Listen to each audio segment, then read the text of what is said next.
Olá, pessoal. Neoliberalismo e o IDH, Índice de Desenvolvimento Humano, né? O índice que mede a capacidade do bem-estar social ou não que uma população tem. Mas antes da gente debater o neoliberalismo, a gente precisa ter um breve contexto histórico. Na Revolução Industrial do século XVIII, a gente passou a ter, o poder saindo. Antes da Revolução Industrial, quem tinha poder era quem tinha terras, donos de terras, poder oligárquico, o feudalismo, monarquia, etc. Mas isso são outras aulas. A partir do poder oriundo das máquinas, com uma grande revolução industrial, nós tivemos a criação de duas classes sociais. O advento da burguesia como a classe alta, a classe dominante na questão do capital. A classe dona dos meios produtivos, em contrapartida, o proletariado, trabalhador, mero proprietário da sua simples força de trabalho, força de mão de obra. E aí a gente tem a Revolução Industrial tendo a submissão da força de trabalho na contrapartida do poder das máquinas, poder produtivo nas mãos da burguesia. Quais então são, em suma, as características do neoliberalismo, baseando-se no antigo liberalismo? Você tem o prenúncio de limitar o poder do Estado. O Estado não tem que ficar comandando, doutrinando, regendo a economia. A economia tem que ter um livre mercado. Os preços são regidos pelo próprio mercado, os salários. Deixar o livre mercado atuar sem a presença incisiva do Estado. O direito à proteção à propriedade privada. E a propriedade privada são empresas particulares, não são empresas estatais. Nos moldes da diminuição do Estado, a gente vai tendo, então, a questão do avanço das privatizações. Empresas antes estatais, dono, o Estado, lembrando que o Estado somos nós, o povo. Então, se é do Estado, é do povo. Mas a questão é que com a privatização, a alegação neoliberal é de que a empresa privatizada gera maior dinamismo produtivo. Mas pelo lado do maior poder estatal, poder garantidor do bem-estar social, o Estado mais atuante, a gente pode perceber também que a questão da privatização pode ser vista com maus olhos, porque está tirando o poder do Estado, o verdadeiro garantidor do bem-estar social, e colocando para a iniciativa privada. Será que a iniciativa privada irá ser garantidora do bem-estar social, saúde, educação, renda? Esse debate a gente vai ver mais à frente nesta aula.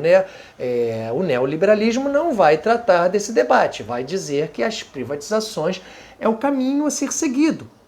A gente, com isso, vê ataques a direitos sociais antes conquistados, ataque às leis trabalhistas, CLT, fim do 13º salário, que há já até discussões sobre isso, a questão, quem sabe, de privatizar o setor de saúde, o setor de educação, etc. Aí qual é a alegação dos neoliberais? Bom, se você flexibilizar as leis trabalhistas, fazer com que o 13º tenha uma flexibilização ao longo do ano sendo pago, você tem com que se contrate mais, o burguês ele vai poder contratar mais pessoas, né? Porque os custos trabalhistas irão diminuir. Aí você tem também no contexto, se você diminui recursos públicos para a saúde e educação, você pode ampliar os recursos para a economia. Mas isso é o debate neoliberal. O debate não neoliberal, o debate pautado no bem-estar social garantido pelo Estado, já diz outra coisa.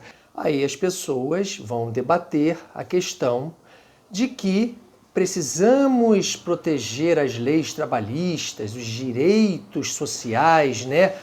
Precisamos manter a saúde e a educação públicas, mas isso é o outro lado.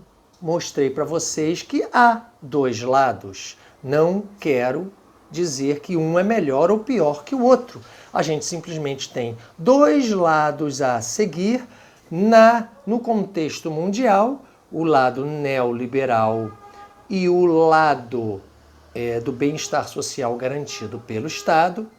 E com isso, a gente tem a continuação do saber o que é o neoliberalismo. O neoliberalismo ele vai dizer, é o mercado e não o Estado quem garante o bem-estar social. Vamos lá, o que é o bem-estar social, gente? O bem-estar social ele é analisado através do Índice de Desenvolvimento Humano, IDH. Ele varia de 0 a 1. Ele basicamente analisa 3 aspectos: saúde, educação e renda. No contexto de saúde, ele vai avaliar a mortalidade infantil. Quanto menor a mortalidade infantil, melhor, né, o índice de saúde. E vai avaliar a expectativa de vida. Quanto maior for essa expectativa de vida, melhor o nível de saúde desse país. Já a educação, ela vai ser pautada no número total de analfabetos, né? E a média da escolarização de uma nação. E você tem a análise da renda baseada no PIB per capita, né? Produto Interno Bruto por cabeça, por pessoa. E aí você vai ter a média das rendas de toda uma população. Assim se analisa o fator renda.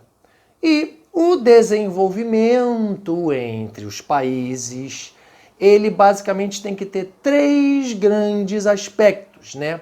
O bem-estar social, para um país ser desenvolvido, antes de mais nada, ele precisa ter um bem-estar social, precisa ter bons índices de saúde, educação e renda, por exemplo.